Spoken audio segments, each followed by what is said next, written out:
우리에게 주시는 하나님의 말씀은 신명기 1장과 2장, 2장 말씀입니다. 신명기는 모세오경의 마지막 성경으로 5번째 책으로 모세오경 전체를 마무리하는 위치에 있는 것이 바로 신명기입니다. 이 신명기의 원어의 제목의 뜻은 그 말씀들입니다. 또한 신명기의 뜻은 하나님의 말씀 또는 명령의 진술로 모세 고별 설교를 중심으로 전개되는 것이 그 특징으로 볼 수 있습니다. 신명기는 크게 두 부분으로 나눠지는데 모세가 자신의 죽음을 앞두고 행한 고별 설교가 있는 전반부인 1장에서 30장까지 그리고 31장부터 마지막 34장까지는 모세의 유언과 훈계 그리고 출애굽 시대를 마감하는 모세의 사망에 대한 이야기가 전개되고 있습니다. 전반부인 1장에서 30장은 모세의 고별 설교를 3부로 나눌 수가 있는데 1장에서 4장 43절까지는 출애굽 여정의 회고, 또 4장 44절부터 26장 19절까지는 율법의 체계적인 요약, 그리고 27장에서 30장은 앞으로 살아갈 미래에 하나님의 말씀에 순종해야 함을 촉구하는 설교로 나눠지게 됩니다.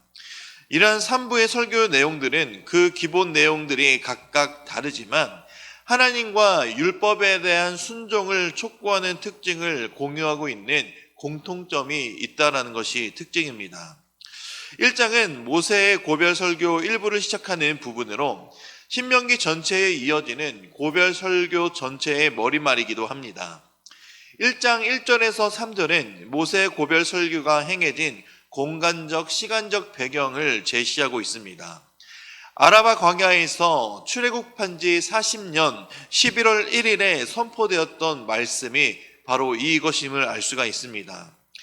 2절에서 호렙산에서 가데스 바네아까지 10하룻길, 즉 15일 길밖에 안 된다는 사실을 밝히고 있는데 바로 이 짧은 거리가 가나안 땅으로 들어가는 거리, 즉 이 이스라엘 백성들이 40년의 그 시간을 거치지 않아도 15일 만에 들어갈 수 있는 이 짧은 거리임에도 불구하고 이스라엘 백성들은 이 약속의 땅에 들어가는데 40년의 세월이 걸렸다라는 사실을 밝히고 다시 한번 밝히고 있는 것입니다. 이것은 이스라엘 백성들에게 하나님을 향한 절대적인 순종과 복종을 되새겨야 된다는 것이기도 합니다. 하나님의 약속을 믿지 못하고 하나님의 말씀을 신뢰하지 못하며 그렇기 때문에 40년간 방황했던 광야 생활을 해야 했던 너희 조상들의 기억을 한번 되새겨보며 너희는 그곳에서 들어가면서 하나님을 절대적으로 신뢰하며 순종해야 된다라는 사실을 모세는 다시 한번 강조하는 것이기도 합니다.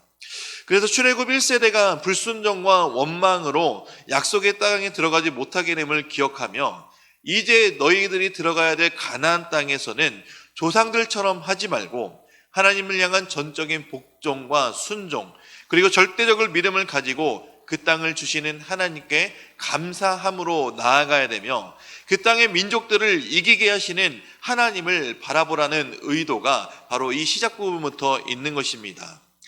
그래서 15일 길이면 충분히 가는 길이었음에도 불구하고 불순종으로 인해 40년이 걸렸던 것을 강조하며 그 이스라엘 백성들, 출애굽 2세대들에게는 하나님을 향한 절대적인 순종과 신뢰를 해야 된다라는 것을 강조하고 있는 것입니다. 이것은 지금을 살아가는 성도인 우리들에게도 마찬가지입니다. 우리는 하나님을 절대적으로 믿어야 되고 또 그 말씀에 순종하고 복종하며 살아갈 때 하나님이 인도하시는 길을 순적하게 살아갈 수 있게 된다는 사실을 기억하시기 바랍니다. 인생의 모든 풍파 속에 있는 것처럼 느껴진다 할지라도 하나님의 말씀을 순종한다라고 하면은 하나님은 우리와 함께 하시고 우리의 앞서 갈 길을 미리 가 계신다는 사실을 우리는 항상 기억해야 합니다.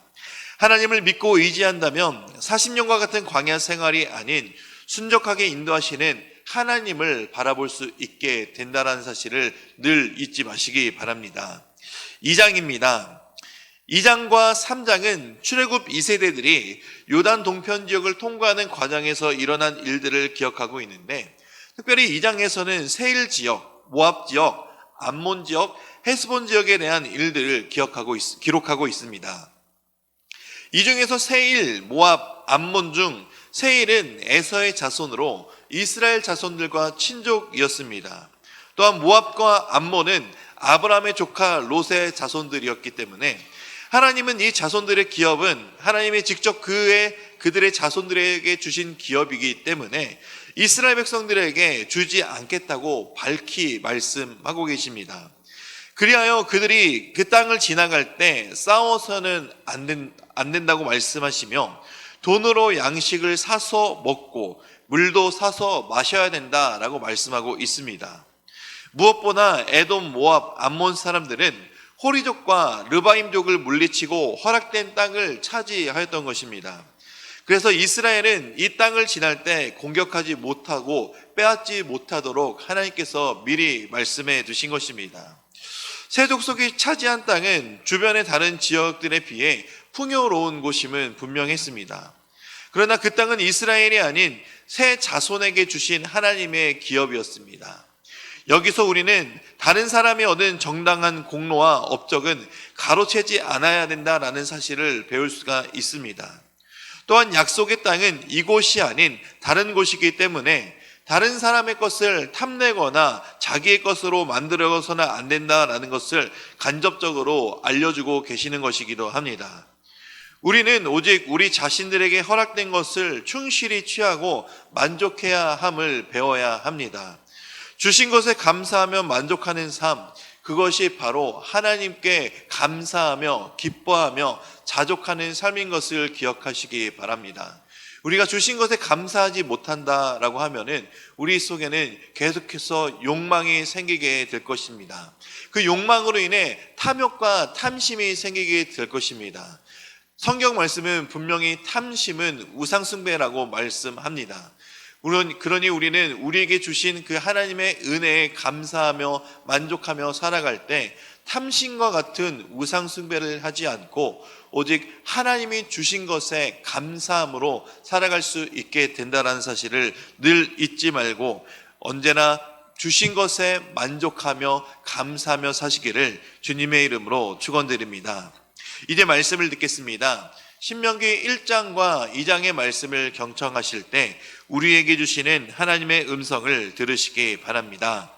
주의 말씀은 내 발의 등이요 내 길의 빛이니이다. 아멘. 신명기 제1장.